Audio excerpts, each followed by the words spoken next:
In this tutorial in Cyberlink PowerDirector, I'd like to show you some tips on freshening your creativity by using templates. I find that sometimes I get into design ruts. I keep using the same things over and over because they're comfortable. And sometimes I need a fresh look at things. So what I can do is use templates as idea generators. Let me show you what I mean. In this video I'm going to play here on the screen, we're going to show you someone driving, and then I want to tell them to break free from their routines by going to a new place. So that's the transition. I want them to escape the normal. Now I could put a title on there that I normally use, but maybe there's another one out there that I've never tried that I might be able to adapt. So what I want to do is go to one of the templates. So I'm going to click on templates at the very top. And when I do, I have design categories and then I have options. Now, one thing about the templates that you'll see if you're a 365 subscriber, you will see the ones that match the templates for your particular design ratio. All mine here are 16 by 9, and that's a real nice feature. So let's look at some of them and see what are some titles that they're using that might be useful for me. Now, this one here, I like the top one here. I wouldn't use the same language or the background, but there's something here that is really nice. So if I want to use this template, I have two options. I can simply click on it and it will download it. And then I can use as much of it or as little of it as I want. Or I can click on the DZ Director Zone and it will take me right to the Director Zone. I can see it there if I like. I can actually make it a favorite if I want to do that. I'm going to click on a heart, and now it's a favorite. So if I click on my favorites on the online director zone, I see I have that template there as well. Now you notice we have 23,000 of them available at the director zone. One thing to keep in mind though is if you're looking here for the template, you're going to see different aspect ratios. Let's see what happens, for example, when I try to use this one. Let's click on this one. And in order to download it, all I have to do is click on Customize.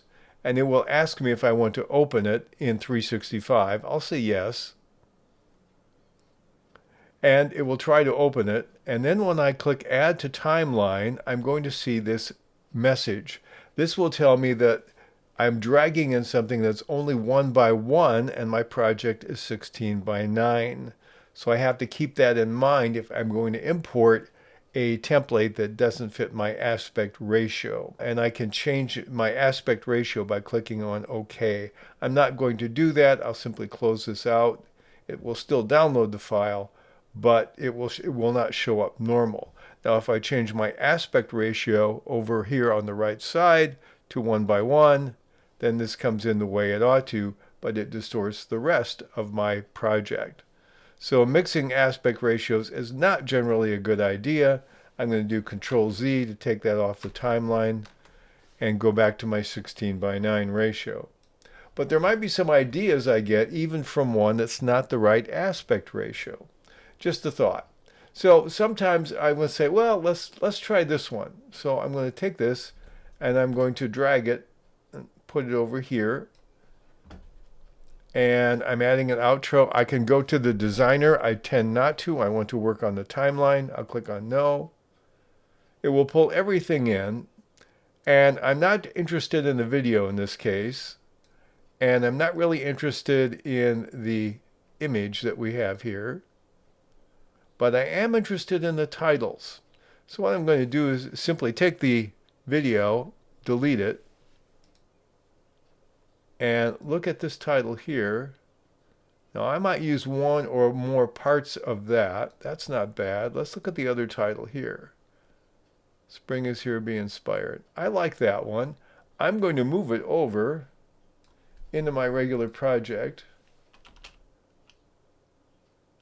Instead, I'm going to change it, of course, by clicking on it and clicking on the edit button in the timeline. And I'm going to change spring is here to try new places. And again, if I want to change the text color, I can use from basic colors. If I have custom colors I've made, they will show up here. We'll go back to basic. Try new places. Okay. I don't think I like that. So let's try something else that will stand out. We'll click on this one. So if I play that, I've got my old title, I've got my transition, and then I've got my title. I think I want to bring it in earlier. Let's try this again. Break from routine. Try new places. Be inspired. I think I'm going to make it below the car. Put it down near the bottom. Try it again. All right, that looks pretty good. All right, so I've basically been able to add a little bit that I normally wouldn't have put in there because I've seen something in action in a template and I've used it to enhance my production. So that's something you can do if you are a 365 subscriber and want to expand your options by learning from other users in CyberLink PowerDirector.